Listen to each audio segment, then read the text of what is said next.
This week on Not Another Shooting Show. I stick motherfucking reload. Oh, my penis fell off. Yeah, but it still fucking hurts. Don't say that in the hotel in 2 weeks. Giggity. He's Jeff King. I'm Andy Erickson. This is Not Another Shooting Show. We go to New York City, where an MTA officer is recovering after an accidental shooting at the Grand Central Terminal Sunday morning. Officials say an MTA officer was cleaning his service weapon in a police facility inside Grand Central Terminal when the weapon accidentally discharged. The officer suffered one shot to the lower calf and was taken to a local hospital for treatment. No one else was in the room at the time, and no other injuries were reported. The incident is under review at the MTAPD Internal Affairs Division. Beautiful. Beautiful. Golf clap, everyone. Golf clap. No cleaning guns. Yes. It's dangerous. Yeah. No word on what type it was, but... Well, it's New York. They have the 47-pound Glock trigger. I wonder, do they still have those? I don't know. I was actually at Shields talking to a guy today, and, you know, the SIG stuff came up because there's a lot of SIGs in the 320s in the used gun case. And he's like, well, you know, Glock had a bunch of lawsuits back in the day. And I was like, well, yeah, I mean, lots of companies, like pretty much all the gun companies have had product problem lawsuits. Like they've all experienced that. But one thing that was interesting with Glocks when those sort of proliferated was the issues of officers moving from revolvers to striker-fired pistols. It was a training issue more than it wasn't really a problem with the gun. The gun was operating exactly as designed. It was just, well, they'd been trained to pull up the take up on a double action revolver trigger. Yep. And you do that on a Glock and it goes bang. Yeah. It's kind of the difference between shooting a Glock and shooting a 2011, you know? Right. Like, doesn't take a lot to make it go off. Yeah. So. And I think we've talked about it before, but Smith & Wesson got sued when the LAPD switched from Berettas to M&Ps because they're like, your guns just keep going off. And what they found out was like one of them, an officer was using his pistol mounted light to like guide traffic. Oh my God. and pull the trigger. And you're like, it's not a double action trigger. That's honestly why I think double action triggers are the safest duty guns there are. Like, right. A DASA it's my favorite kind of carry gun. My favorite carry gun's a CZP-07. If Tenacor made a holster for it would be my everyday carry. But Tenacor makes the best holsters, so I carry a Glock instead. Or a M&P shield. I'm surprised they don't. But it is... Like, anytime someone's like, oh, man, this institution needs to switch to, like, the new high-performance blah, blah, blah, blah, you're like, no. Like, they have to account for the dumbest human beings on the planet. That's why people are like, why does the Army want safeties on Glocks and SIGs and all this shit? And you're like, because soldiers shoot themselves on a regular basis because they're 19 and they're morons. I think I've told the story before. A buddy of mine was there when they transitioned from the 1911 to the Beretta, and two of the security guards at the gate were having quick draw competitions with each other, but they'd gotten used to having the safety on so they could fully pull the trigger, and so one of them drew his Beretta and boom, shot the other one in the leg. Well, the Beretta still had a safety. The trigger moved, but it just didn't do anything. Yeah. And apparently he didn't put the safety on then. Right. If he was doing that. Right, because you have to reteach all the stuff. Another great example was posted on Firepower United today. I believe a Swiss soldier was using his rifle as a pogo stick. Oh. Yeah, it's also made on the Polenar Tacticals, so if you haven't seen it, like, I'll see if I can get it posted to the Reddit. But yeah, like literally foot on front sight, like jumping on the front of the barrel as the pogo stick. And you're like, and then they're like, why does my rifle not shoot accurately? Wow. That's amazing. Okay. All right. The challenge of the week. 25-yard Billy. What are you talking about here? Is this a thing?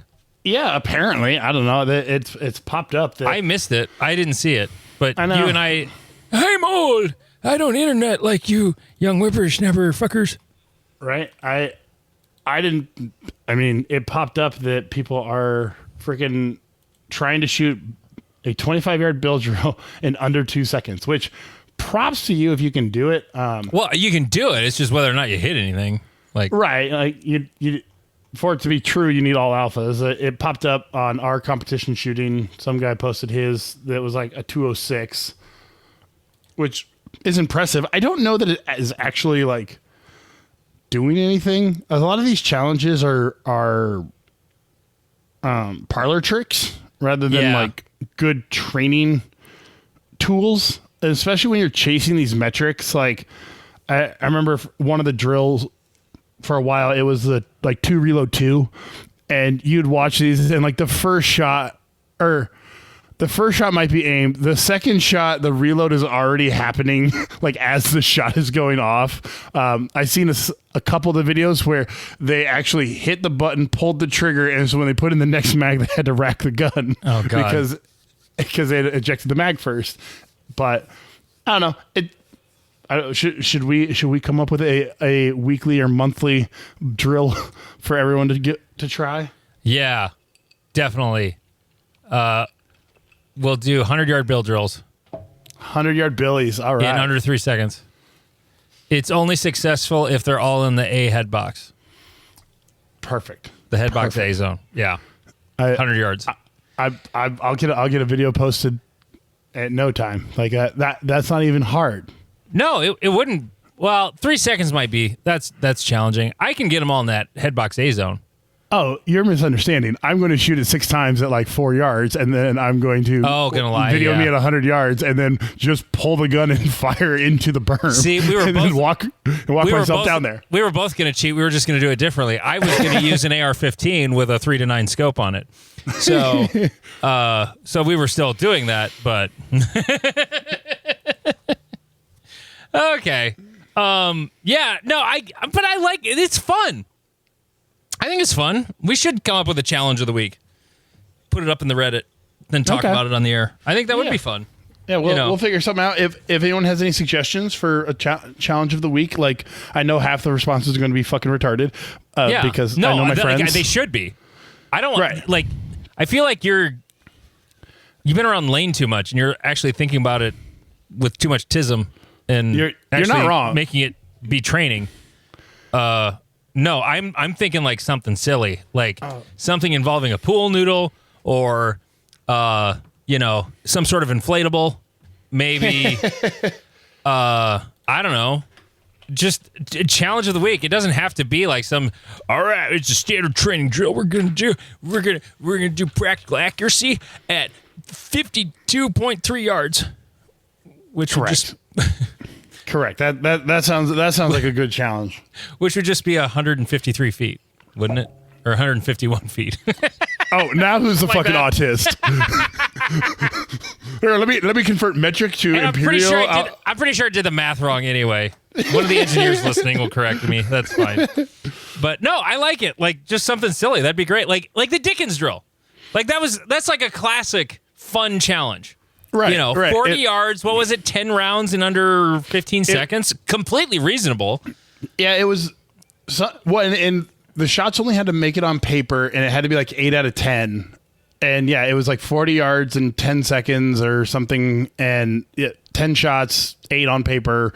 Like A zone doesn't matter, but yeah, something silly that is both challenging but fun. Yeah. No, we'll do it. Look for that on Reddit this week, for sure. Okay, patreon.com/notanothershootingshow. It's only $3.57 a month, and you can be one of the over 100 Patreon subscribers we have now, Jeff. Holy shit. Yeah, I forgot to look. I meant to get that actual number, how many actual subscribers we have now. 106. Damn. Well, we have 134 total, but 28 of those are freeloaders. They're on the free subscription, but they're just they're a little tri-curious or whatever. Tri-curious. So it's only $3.57 a month plus sales tax in your region. Do not subscribe on the app if you're an Apple user. Go to the website patreon.com/notanothershootingshow. If you want to get the Patreon show, but you don't want to listen on Patreon, completely reasonable. I like listening to everything on my favorite podcast app, which isn't fancy. It's just the Apple Podcast app. You can add that feed to Apple Podcasts. You can also get it on Spotify. Either way, there's a way to do it. There's a link for the RSS feed for Apple on there, and then there's actually a specific way of doing the Spotify one, if that's your jam. Or if you're a dork like Steven and you have a super duper special, Thomason podcast app, whatever it is, the app. I never did ask him what the app is he uses. Maybe it is really good. Maybe I'll try it.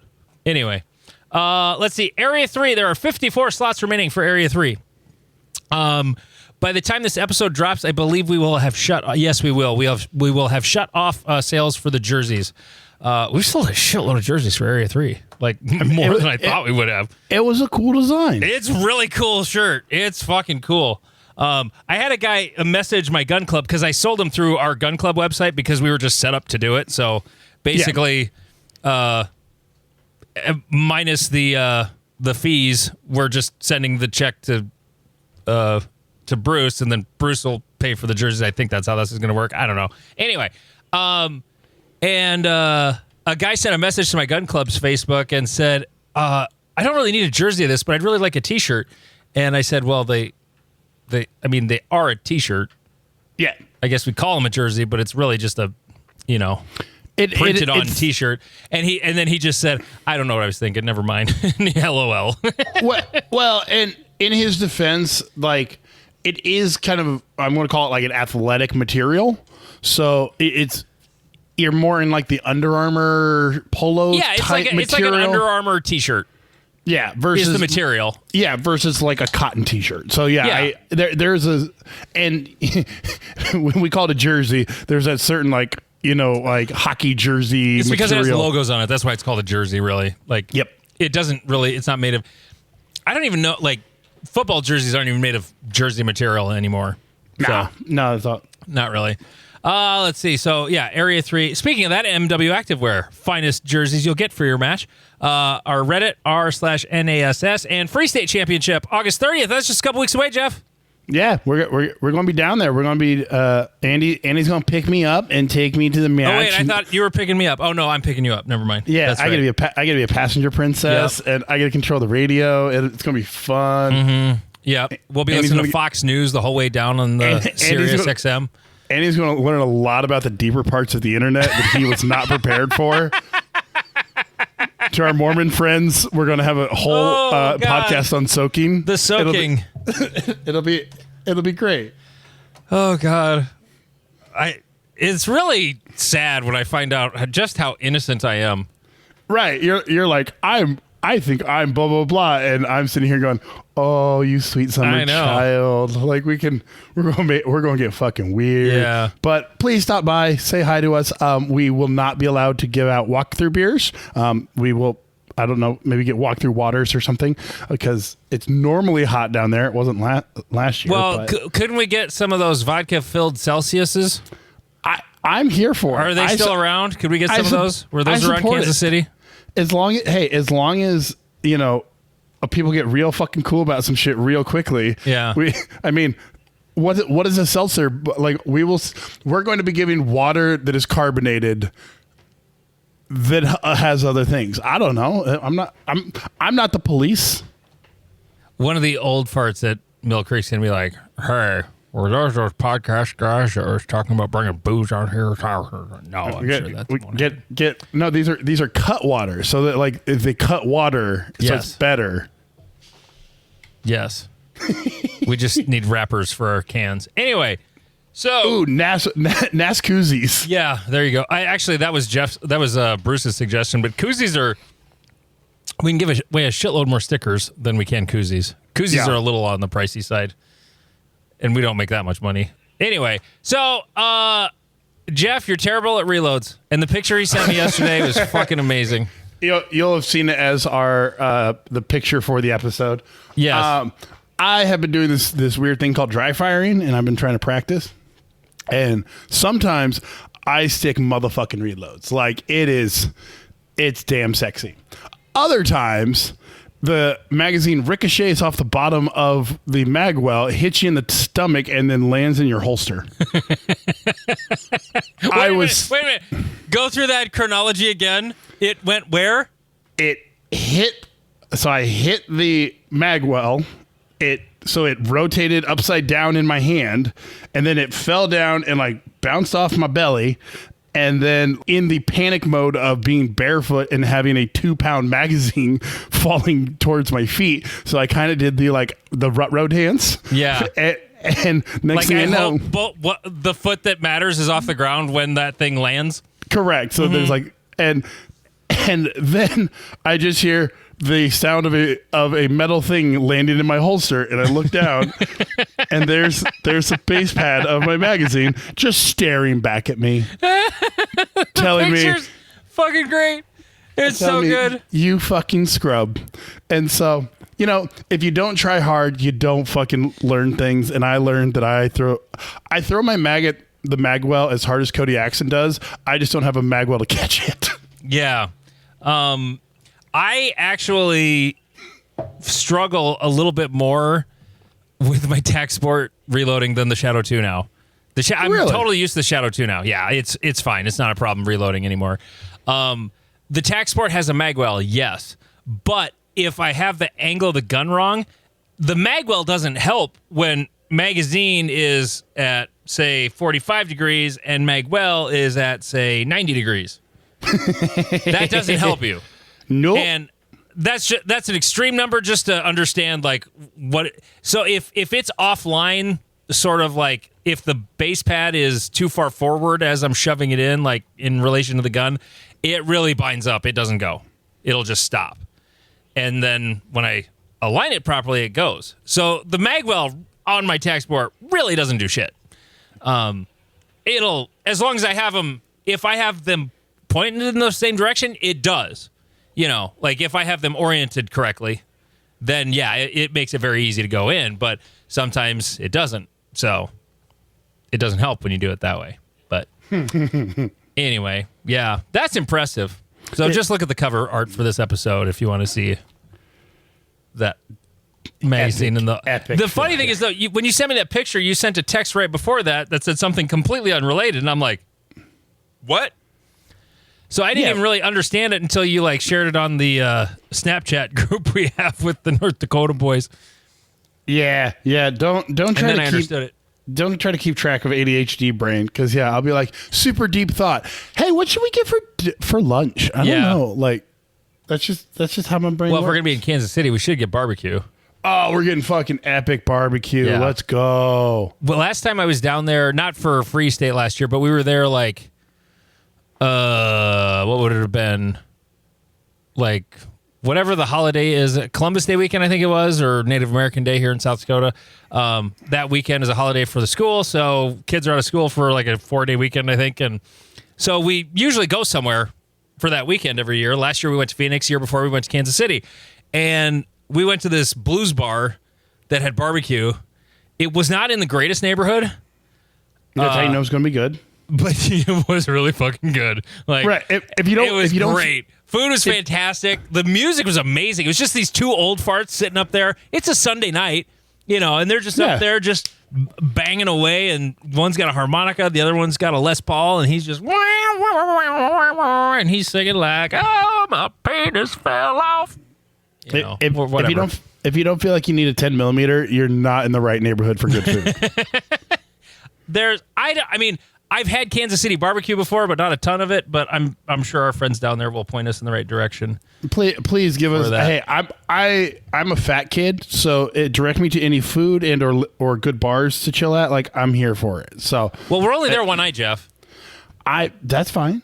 That's totally fine. And we couldn't make it a 2-night though, because that's like the greatest weekend. Because the match is on a Saturday. Yeah, and it's Labor Day weekend. So even. That one's throwing me off. Even if, it's awesome, though. It was like, oh, my God, I still have a whole weekend left. Because I drove home Saturday after the match, and they actually have a redemption match that Sunday morning.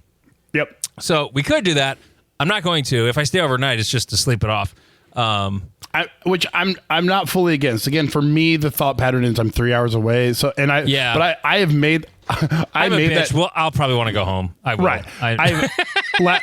So last time I shot Kansas sectional, I think I drove home afterwards, and let's just say that heat stroke is not a great place to be when you're driving for 3.5 hours. I remember none of the drive. But I remember getting home and my buddy was like, hey, do you want to meet my fiance? And I was like, sure, fuck it. Let's do this.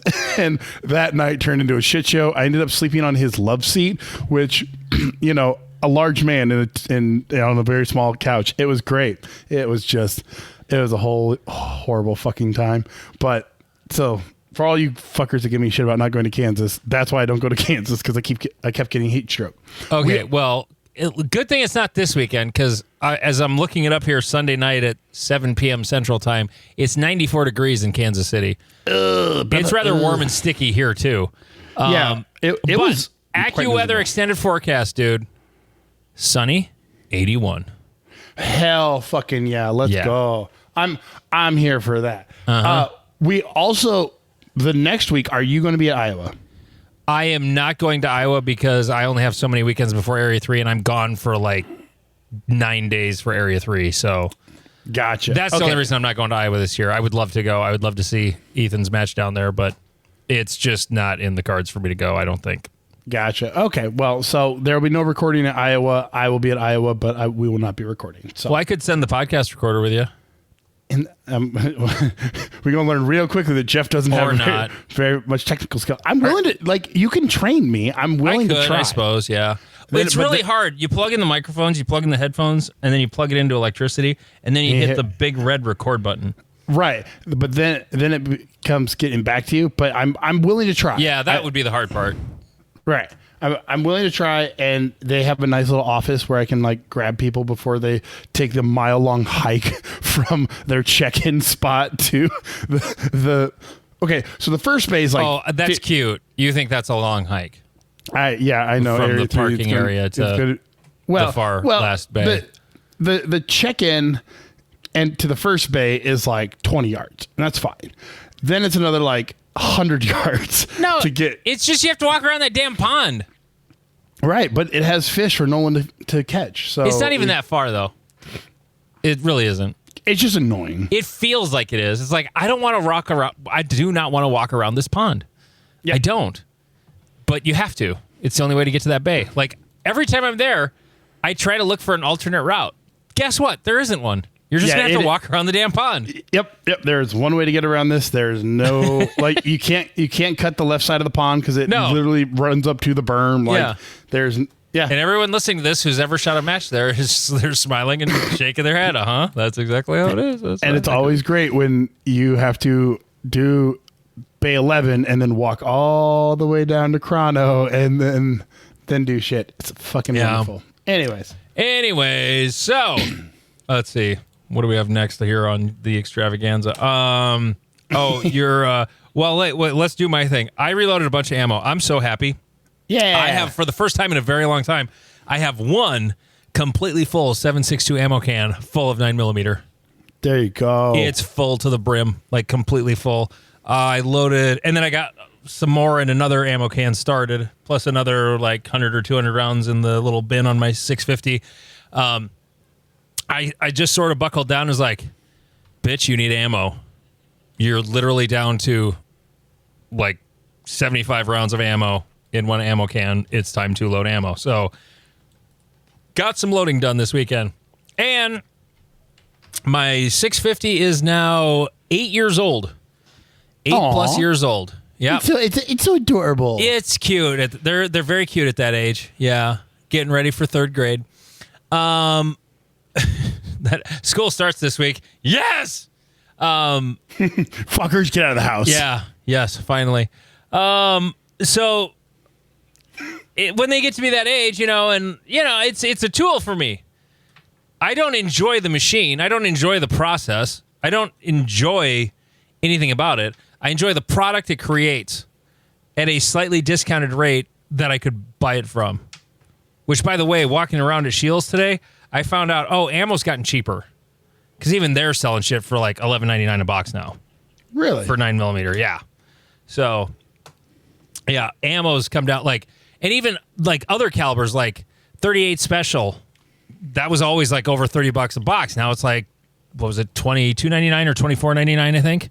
10mm, like, these are both, like, Blazer or Fiocchi SKUs I saw, like $24.99 for a box of 10mm. You know, reasonable amounts of money for the larger cartridges. I was kind of surprised by it. Unlike the random, like, going to ammo seeking, what, you can get a box of 9mm for $5.99? What? Okay, I'll order 50 boxes. Oh, shipping is $5,000. Fuck you, mom and pop ripoff fuck.com. Yeah. Yep. Anyway, back to reloading ammo. So I reloaded a bunch of ammo, but I'm not good on. I fix stuff when it breaks. I don't do things preventatively. Right. With my press, the only thing I do is grease it because that's real bad. I know it's bad to not, squirt a little grease into the Zerks. You got to lube that shit. Just gotta lube that shit. Yeah, little oil on the shaft. No one likes shaft lubricated. lubricated. No one likes it when it's dry. No, always better when it's soaking wet and very moist. The problem was the decapping die in the resize die. You know how it's kind of spring loaded and it goes pa-ching? Yep. Well, mine wasn't doing that. It was just going, and it was staying locked up. And that die has seen so many rounds and cases, and that little E-clip I've replaced dozens of times. By the way, do not order more of those E-clips from fucking Dylan. Go to your local Ace Hardware or Home Depot or whatever and buy them for like less than a penny a piece or something, whatever. They're super cheap. Yep. If you buy them from Dylan, you're going to pay like $10 for 5. If you buy them at Ace, they're like $1 for 100 or something like that. It's crazy. It's cheaper to get the variety pack off Amazon. Yeah. than it is to buy the proper one. And like the variety pack will have like 100 of each one of them.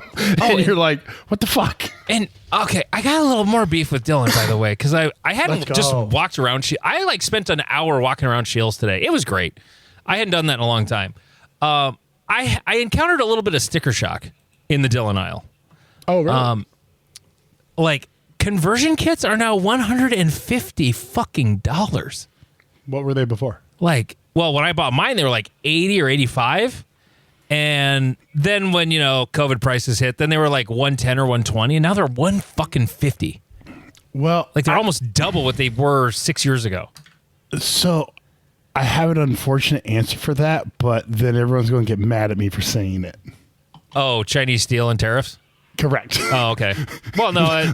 Yeah, like that's probably the most likely answer is that they're like, fuck. Or is what they're blaming it on? Do you mean to tell me it actually cost them 100% more than it did 6 years ago to make a set of a conversion kit? Half of which is fucking plastic? I mean, you're not wrong. The dyes I get, like those are actually like, carbide or steel or whatever. But like the conversion kit is like a little.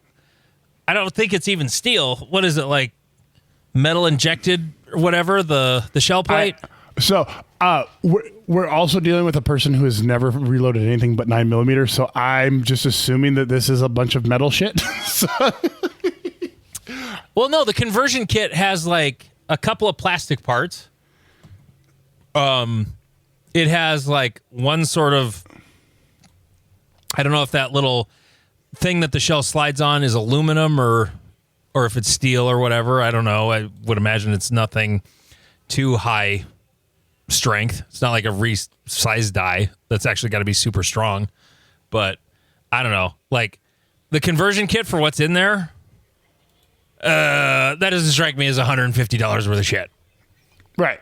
Like, it's a shell plate, it's 2 pieces of plastic, and 3 brass buttons to keep the cases in there while it's going around the wheel. Oh, yeah. And that's fucking it. Oh, yeah. No, like I said, I've only reloaded 9mm, and people are like, "Oh, what do I do with this or this or this?" And I'm like, "I know nothing. Stop asking me questions. Yeah. I'm retarded." No, I could not believe that. So anyway, I broke the decapping pin in my 9mm die. Nice. It basically has like the E-clip has peened out that there's a groove that you don't know what I'm talking about, but the engineers listening do, that the E-clip holds onto for the decapping pin, but it's a bunch of that metal has gotten kind of peeled out, and so now it won't actually go up and down in the nut that goes into the die. Mm-hmm. So, like, it isn't like kicking out primers. That's annoying. It's really annoying, and that sort of spring-loaded little ping is what like gets them to fall off, and so about every other one was not coming off, and so I'm like, I wonder if the one from my 40 die will work. Sure enough, it's the same size. Like, everything's the same.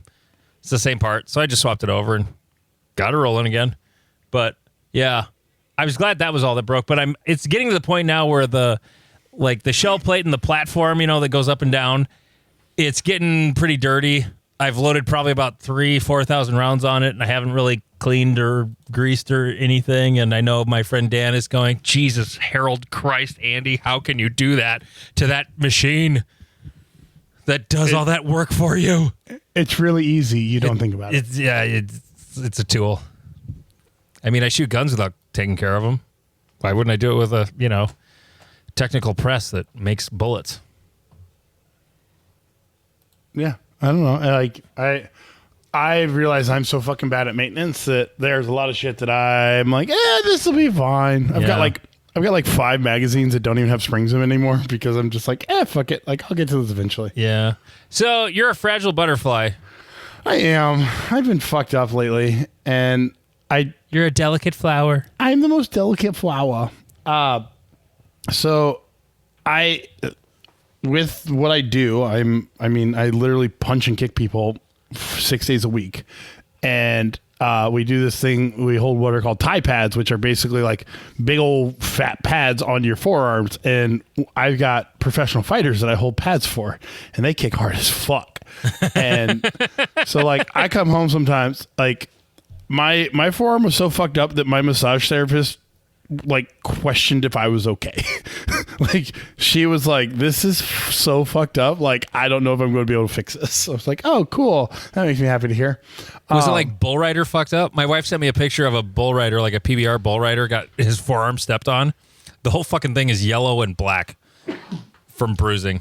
So that's the annoying part, is I've never bruised. Like, it's just... It's because you hit stuff all the time. Right. And it's so, just like when I was in high school and like the first 2 weeks of fall camp, like my arms are black and blue from shoulder pad to fingertip. And then after that, I don't bruise the rest of the year. Yeah, but it still fucking hurts.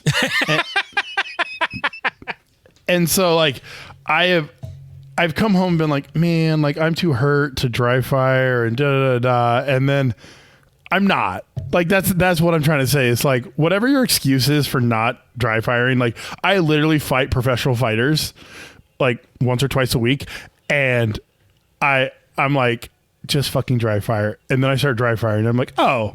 And then you get in the groove. Yeah. Right. And then it's not as terrible. Like, do I smash the fat of my hand on a regular basis on my reloads? Yes.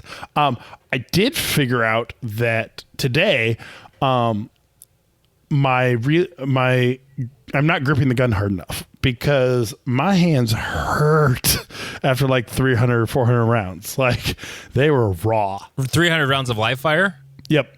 Really?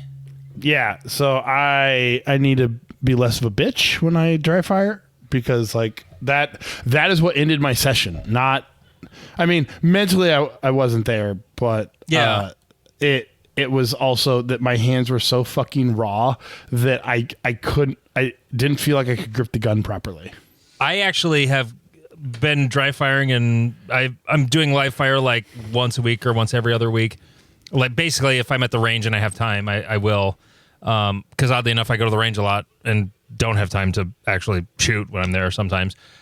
I lost my silicone wedding band a couple weeks ago at work. Like, it just, all of a sudden, I'm like, where the fuck did it go? Like, it must have just broke, and it wasn't damaged. It just, all of a sudden, it was gone. I don't know what happened. So I was actually wearing my actual wedding ring a little bit here and there, and I hadn't worn it regularly in about 5 years. Pretty much ever since I got my tax sport, because I just chewed the absolute shit out of it. And thank you, Robert Wyatt, for reminding me this is a left-handed shooter problem. All you righties shooting steel guns, you can wear your actual wedding ring and it doesn't matter because it's not actually rubbing on the checkered steel of your CZ. But us lefties are. So you can't wear a real ring or it's going to get chewed to shit on a steel gun. Anyway, that was a long way to tell you I've been practicing enough where I have such a big callus on that finger that I had trouble getting that ring off today when I got my new silicone one. Oh, damn. Like, I thought I was going to have to go get lotion to get the fucker off. And as it turned out, I didn't. But it did not want to come off because it was just like I've got a big callus right there. And it's a callus I haven't really had before in a spot. It's on my ring finger, like right between my ring and the next knuckle up towards the tip of my finger. Okay. And it's just built up there from, steel gun go boom. And I've shot enough recently that it, developed a little callus. But yeah, so quit being a bitch. Build those calluses. I'm trying. I'm trying, Grandpa. Yeah. Fucking pussy. Anyway, sorry, I kind of hijacked your topic there. That was my bad. I mean, it is what it is. What did you learn in dry fire besides your reloads are shitty and they're getting better? Because I'm now including the dot. I want to hear about this. Yeah, so I actually included my dot for maybe close to a year, half a season. I don't know.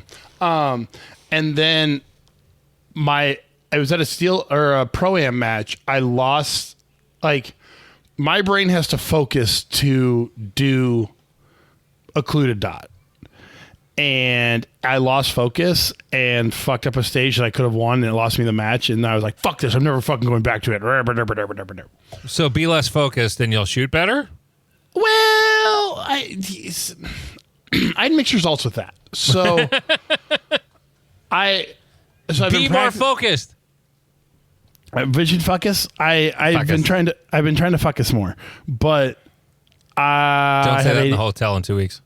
Giggity. It's gonna get fucking weird. But the trouble I'm having is that I don't know that I'm confirming properly, and so I think I'm pushing too quickly. Because the thing that occluded dot does best is it eliminates information you don't need. I've talked about this before, is that expertise is processing out the information you don't really need to worry about. And occluded dot does that for you. Yes. And I almost worry that it does it to a point that I don't respect it enough. And so that's been kind of what I've been working with. When my reloads stick, they stick like a motherfucker. Like, I throw that mag at the gun and it's in there to the point where I'm having to relearn how to form my grip after the reload because it's so quick that I'm like, oh fuck, do the thing. Yes, I've done that before too, where when my reloads are on point, usually what gets screwed up is the remount of the gun. It's not even the reload that's the problem. It's I'll lose time re-aiming, and that's why I've always liked what I remember Ben saying eons ago on a podcast. He likes reloading closer to his body, just brings the gun in tight, kind of a little bit lower, and then does the reload, because then it gives you time to get, at least for me, it gives me time to get my shit situated on the way back up. Yeah. And it's overall faster than it is leaving it out there. Right. It goes to this conversation we've had before of ripping 15 splits is fun, but ripping 17 splits is controlled. Right. And it's 200s. It doesn't matter. Right. It doesn't matter. It feels like it should matter. You're like, I need to not pull even the trigger. 17, 19 splits. Right. So 0.04 of a second. Yeah. And you feel like you're shooting slow versus 15 splits where you're like Charlie Delta, Alpha Charlie, Alpha Delta, Alpha Charlie, Alpha Mike, Alpha Charlie. And you're like, okay, now if I do 19 splits, it's 2 Alpha, Alpha Charlie, 2 Alpha, 2 Alpha. And you're like, motherfucker. Yeah. and you're getting more points per second. But so yeah, you're like, I've almost gotten to the point where I'm throwing the mag at the gun, and when it sticks, it's like, fuck yeah. And I'm like going to reform the grip and it's like, teacup grip or whatever. And you're like, God damn it, this is not helpful. Yeah. So now I want to talk about me and the practice I did. Let's go. Because there was a thing that came up, I think it was in the Reddit or somewhere. I think it was on Reddit, on our Reddit. Somebody said something like, it was the Q&A. What breakthroughs have you had? And remember I said, I want to shoot as fast and as confidently as I see like Craig and Steven do and you on your hat cams. Right. Like, I do not shoot that aggressively as you guys do. I just don't. And so when I practiced yesterday, I didn't want to spend a bunch of time. I didn't have a lot of ammo. I had like 300 rounds or so. And that was all I was going to have. So I set up 4 targets. It was basically 4 targets that were already stapled up. I just pasted them up. 2 are on one stand and 1 on each other. I had a tough hardcover on the bottom one of the double stack. And they're not overlapping. They're just 2 on one set of sticks. Yep.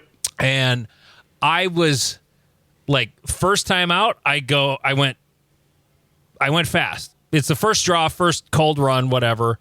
But I was also like, I thought I was trying to go fast, but I really wasn't. And it was like 3:54 was the time. And I shot like a Charlie or 2. I don't recall what it was. But though I think it was 2 Charlies, and the hit factor was like, I was actually like repasting the array like after only 2 runs. And just like seeing, okay, what's possible? Where do the wheels fall off? And I was shooting the same array the exact same way every time. I was shooting it right to left, same way every time. But it was not about like, it was about finding out what was possible. What could I potentially get away with? And what am I not going to get away with? So I found out I can get away with cuckoo bananas fast. Right. But not always. So I had most of the good runs I had. So that first one was like I actually didn't add up the hit factor on that first one, but then I did one that was around like 324 and the hit factor was like 12 something with like a Charlie or 2. And I'm like, okay, that seems okay. All right. Okay, now just fucking go fast. Like go as fast as you can. Get it down to like 301. And I had 2 Charlies. And now the hit factor is like, no, that was when it was in the 12s. I have like, when it was a little bit slower, like around 320, then it was like around 10.6. I remember being one of the hit factors. And then and then all of a sudden one run, I'm like, just fucking go. Don't be a pussy on that hardcover target. And I just fucking went for it. Like grip the gun hard and let's fucking go. And I hooked up all alpha, all 40 points in 284. And now all of a sudden, what had been a 10 hit factor shooting safe was a 14.8 hit factor. Damn. Yeah, but it was just like, okay. And I saw everything and it went good, but then I did it again and tried to go that fast again, and then fucking shit went bad. Like then the wheels fell off. Yeah, but I found the difference between the good runs and the bad runs. Like none of the runs when I got under 3 seconds, none of them were bad because it was just too wild. I was not, okay, I'm going to use a word other than focus. I wasn't concentrating on the spot I wanted the gun to be. Right, you were concentrating on the speed. I was thinking fast, and so I'm just sort of seeing brown things. Yep. And when the runs were good, I was really, like I've said 100 times, I was shooting the target with my eyes before I shot it with the gun. And I was shooting my tac sport, and that when I'm gripping that thing right, it just fucking puts bullets in the same spot. Right. And like the number of bullets, and also just, I forgot to mention this. This is the part that's kind of important. The middle double array was 12 yards away. And the 2 corner targets were like basically 45 degrees, and they were like 15, 16 yards. So these weren't close, hosey targets by any stretch of the imagination. Okay? They weren't hard targets, but they weren't easy targets either. So I wasn't just shooting this hosey array where everything's really close. Right. You know, like the transitions were actually substantial from right to middle to left. And the thing I was happiest with was actually on the last target. I have a tendency to shit the bed on the last target of an array. Okay. Mostly in practice, not so much in matches, but in practice, you know, I come in and it'll be like Delta Charlie on either side of the A zone, you know. Yep. You know, it'll be that sort of like come in hard, like I'm done.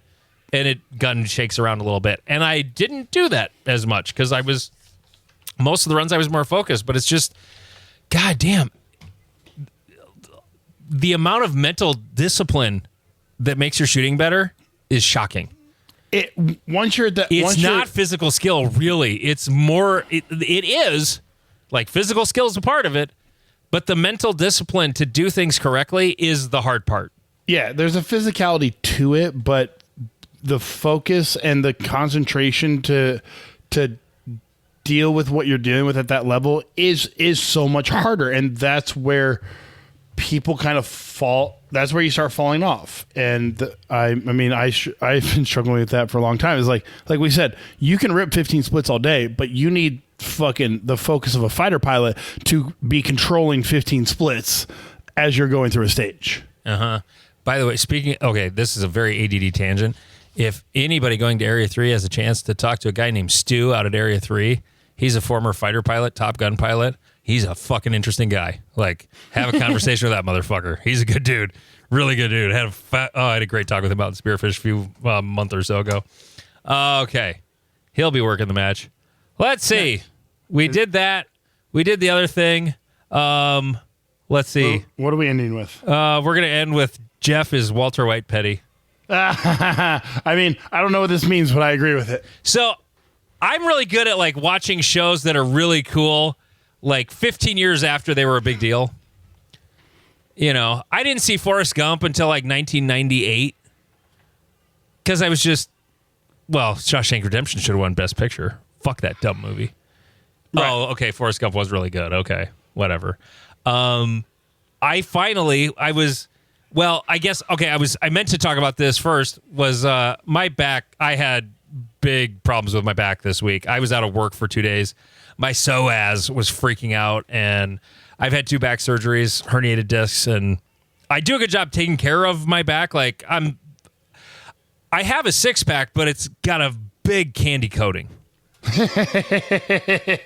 And so my core is typically strong, but you know, once every couple of years, like it just goes out and it's going to be a pain in the ass for a week or so and then it goes away. So I had a lot of free time and I started watching Breaking Bad.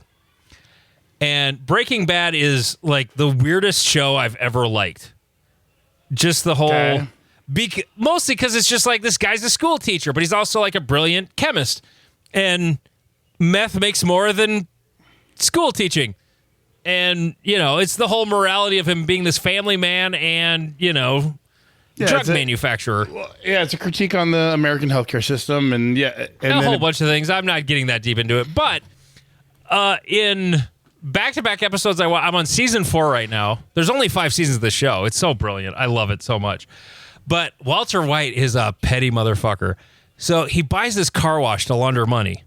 Okay. And he buys the car wash he used to work 2 jobs before he got into selling meth. Like the first episode, he's working part-time at this car wash because, you know, he's a teacher and his wife is a stay-at-home mom or whatever for some reason, even though she has a 15-year-old son. He does have cerebral palsy, but I don't think she needs to be sitting at home doing nothing. I don't know. Anyway. So he's working these 2 jobs and he buys this car wash from the guy he used to work for. And he's like, and the guy he's buying it from is like, you get it as is. That's it. As is. I don't want your wife coming back to me and saying, hey, you got to blah, blah, blah. Well, then he goes to, I almost forgot. And he was going to take his first dollar off the wall and take it home with him. He's like, as is. And then he smashes the framed first dollar, takes the dollar out, goes over to the Coke machine and gets himself a soda. Like, hell yeah. And the first thing I thought of was, this is Jeff Petty. This is something Jeff would do. Totally. Next episode, the episode immediately afterwards, he buys his son, his 16-year-old son now, has he's got his driver's license, and he buys him a Dodge Challenger, brand new Dodge Challenger. That's a terrible idea, but It is a terrible idea. And his wife is pissed because it's like, hey, we have a story for how we came into money to be able to buy a car wash, but it doesn't, like, on paper, we have no money. And you're buying him a fucking brand new Challenger? You can't do this. You got to take it back. Yeah, I'll take it back. So he drives it to a parking lot on the outskirts of Albuquerque, shoves paper into the gas tank, lights it on fire, and blows it up. The first person I thought of was Jeff. That's Jeff. It's stupid. Like, it's a fucking sweet car, but like, that's petty. Oh my God, is that petty? Like, not only am I not going to take it back, I'm going to blow it up so that I don't do what you tell me. That's how petty I am. It was awesome. Anyway, I respect that. I do. I'm a naturally petty person. Anyway, thank you guys so much for listening. We have another episode coming out on Friday. It's the Patreon episode. You'll get, somewhere between 5 and 15 minutes of it. I forgot to tell you. Somebody edited their I never log into the actual Apple podcast page or whatever for creators. And I did this week when I screwed up posting the podcast. I was refreshing it so it would post sooner after I was late with it. But somebody like edited their comment about, and they were kind of mean to you. And they're like the one-star review we got. Like, oh, it's got promise, but, and then in the edit, oh, maybe the other co-host should like think before he talks or whatever. I reject your reality and I substitute my own. Yeah. No, I should have just read the comment. It was funny. It made me laugh. Anyway, another episode coming up on Friday. Patreon.com/Not Another Shooting Show. He is Jeff King. I'm Andy Erickson. This is Not Another Shooting Show.